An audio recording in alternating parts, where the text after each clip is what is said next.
teasing things out. Yeah. Teasing other people is a form of playfulness. Okay. That is sort of opposite the serious protective mode. Mm-hmm. Mm-hmm. And it's actually traditionally a very masculine form of connection. Except business management has sort of turned it into more administrative. But if you were to work with like other bricklayers or construction workers, they're constantly teasing each other. With working on cars, sometimes there's an attitude of talking to other people. You're talking shop. Yeah. And talking shop is a sort of a different type of interaction than office conversation or feeling conversation. You're just sort of bouncing ideas, and then there's a banter.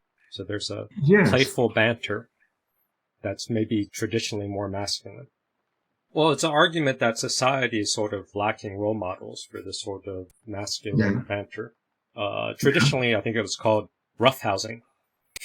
Okay.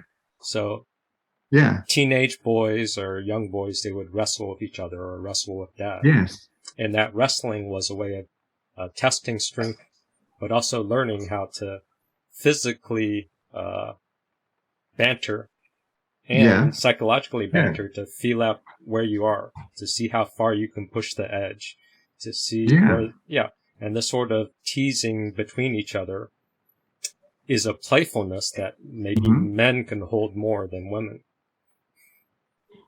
Yeah. Okay. And because our society is overmanaged, we don't have role models of people that can stay. We don't have role models that are leaders that can stay in that playful mindset. Are you saying we need role models? We need people as men and as young men. We need role models to help to model for us what it means to have sort of banter going on between men. We need to see it happen. We need to see it happen. Yeah.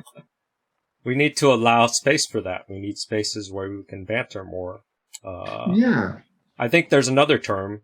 The downside of what I have all the technical terms. I got to simplify down. Yeah. But a technical term they throw out is unsupervised play. Okay. But I think, tell me what, say a little more about what banter means. Another term is dynamic wit. And like British culture has a lot of, Benny Hill and Monty Python. There's a sector of British humor that's highly witty, that's beyond American wit. Yeah, there's difference. That sort of trading of insults is probably more masculine than feminine. Yes. So bantering can accommodate all of those things. I mean, it's a muscle. So when you get good at banter, then you can get to dynamic wit. Then you can get to like trading insults. And the idea is to be as funny as possible. Yes. And Shakespeare was very good at having scenes of characters that they just come on and banter with each other. At least that's the way I would see it. So the great literature had that sort of bantering, but bantering is sort of, you have to go out on a ledge. Inherently, if you're not risking, it's not funny. There is some risking. Okay, so bantering involves taking a risk.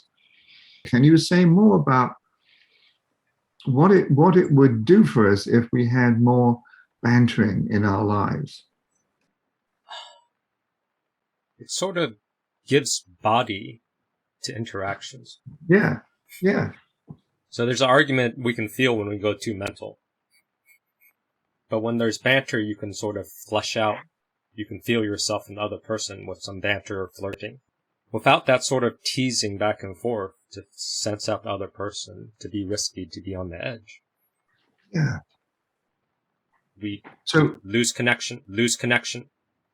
Okay. So the opposite of losing connection might be team building, for example? Do you think is bantering an aspect of team building? Then in the old days, we didn't have technology.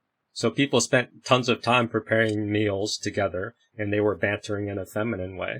Or they singing songs to pass the time in the kitchen. And the men were getting wood and hunting, and they're also singing songs and bantering.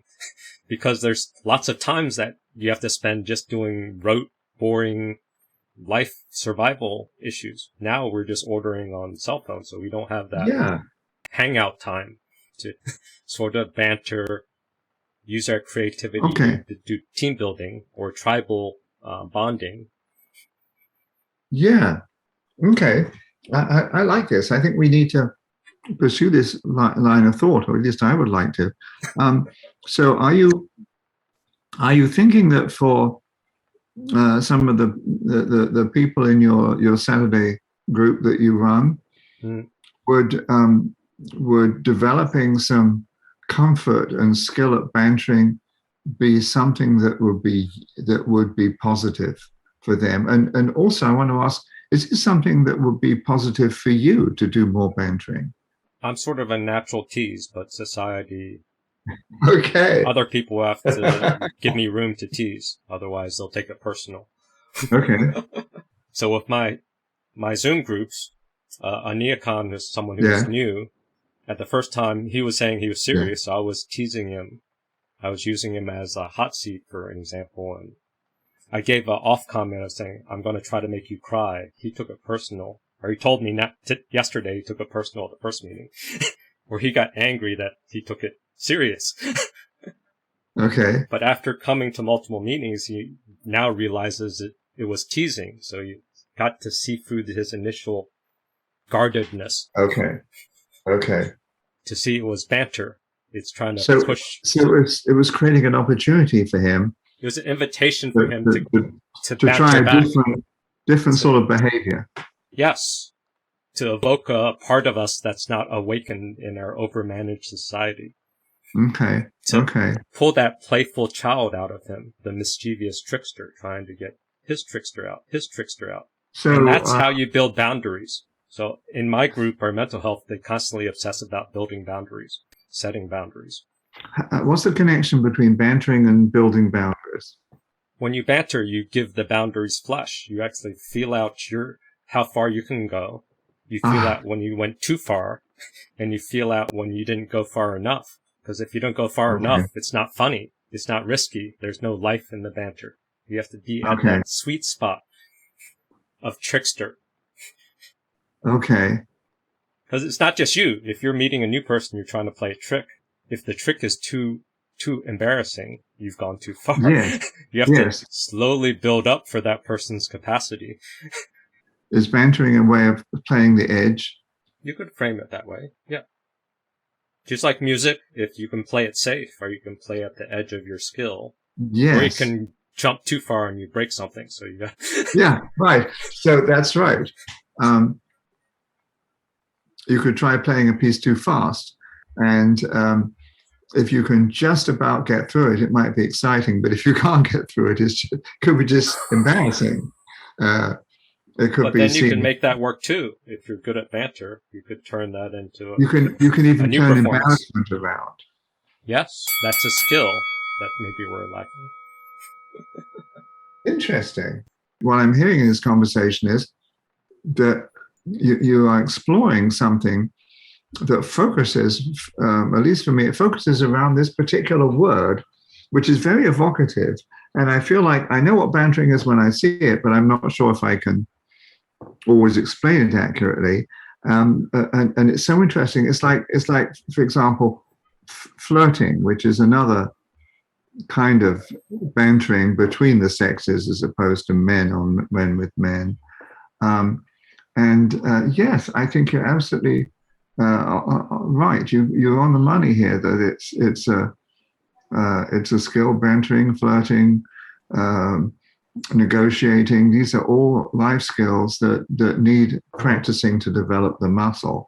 And I'm looking forward to finding out how you're going to develop this for the people that you work with on Saturdays, and maybe even for yourself.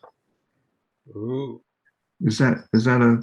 I got you hooked. I wasn't even trying.